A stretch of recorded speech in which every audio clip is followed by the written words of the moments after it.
The golden age of constitutionalism at the Justice Department was under the Reagan administration. Thanks to former Attorney General Ed Meese and a number of tremendous people who worked at that department under Reagan, including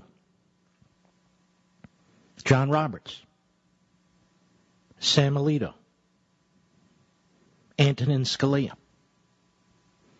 among others. William Rehnquist was moved up to Chief Justice. We tried to put Robert Bork on the Supreme Court. We tried to put Doug Ginsburg on the Supreme Court. And I can go on and on. The whole notion of originalism was dusted off out of the old textbooks and made prominent as a result of a speech given by Ed Meese and repeated by many others and promoted by Ronald Reagan. I think sometimes we conservatives lose perspective.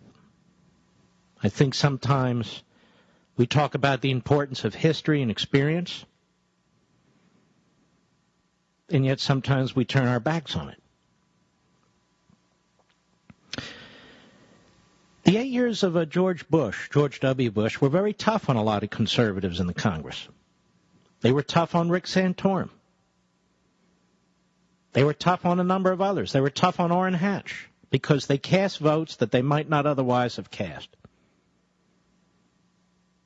And some of them regret it. Some of you are too young to know about Orrin Hatch.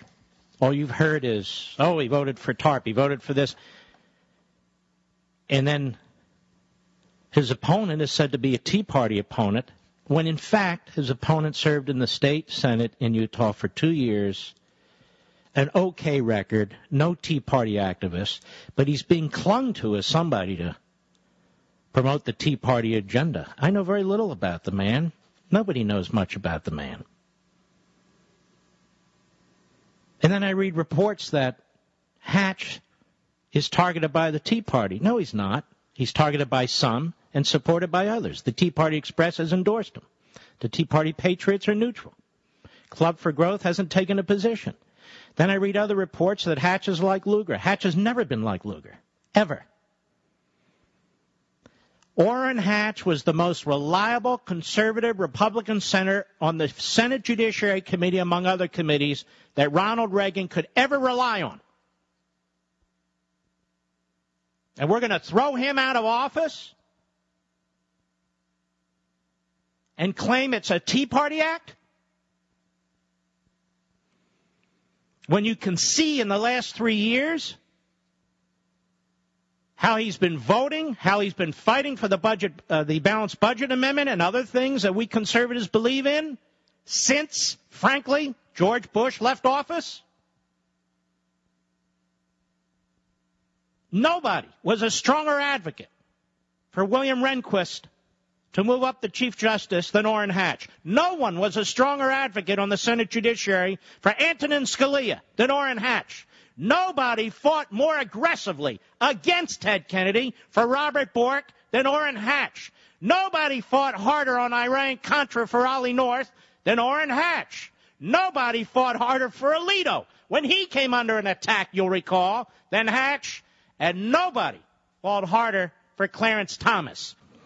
He did the same thing during the Bork hearings, did the same thing when William Rehnquist came under attack. He's a fighter. He's taken on the labor unions, too. Now, as I said, there's a period of time when the Republicans in Congress, all of them, or almost all of them, felt the need to back their president, George W. Bush, at a time of war. And George Bush was a big government Republican when it came to domestic policy. And many of them cast votes that they regret. But Hatch is no Lugar. And for the last several years, he's made that abundantly clear. And he made it abundantly clear throughout his career. Now, I asked Ginny Thomas what she thinks about this. Does she support Orrin Hatch? She said, of course I support Orrin Hatch. He's a dear friend. I can never forget what he did to help my husband and so many others in the darkest of times. Hatch is on your side. He shows up. He's prepared. He goes to battle. He's steady, capable defender. He's well steeped in knowledge of the federal government to find the truth.